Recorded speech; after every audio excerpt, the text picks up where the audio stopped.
دخترای نوجوان ایرانی که در اجرای سرود کمک کرده بودن حالا استادیوم رو ترک میکنم و تا لحظات دیگه میریم که شاهد دیدار ایران و استرالیا در ملبورن باشیم.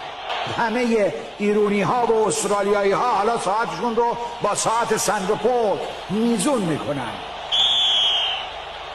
توپ یار شماره که با خاکپور درگیر هست، حالا از خاکپور عبور میکنه و توپش داخل محوطه جریمه برای اولریوویچ و توی دستای احمد رضا عابدزاده درو داره. توپ بلندی رو میفرسته، عابدزاده شیرجه میذاره، توپ در اختیار کیون و سر پاشازاده دروازه ما رو بسته نگه. ده اولریوویچ ما میرسه که توپ عالی رو داخل محوطه جریمه ما میرسه و هری کیون حی و حاضر دروازه ما رو سرانجام باز میکنه. کیون پول حالا پایان 45 دقیقه اول رو اعلام میکنه.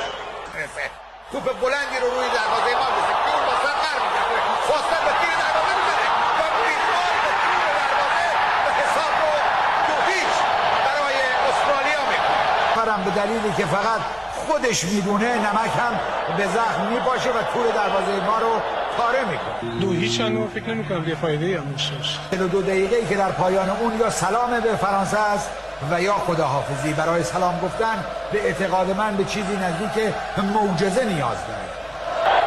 یه توپ برای عزیزی، زلچ مزاحمش است، توپشو به دایی میرسونه، او رو دور میزنه، به تعامی میرسه، خود عزیزی صاحب توپ میشه، توپو دور میکنه، عزیزی توپو برای آخری به ثمر میرسه.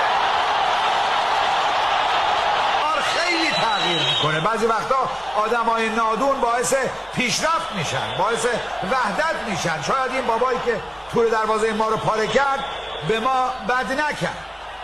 و بزدیش توپ بلندی رو برای زمین ما میفرسته، کریم باقری توپو برمیگردونه، دایی عزیزی رو میبینه.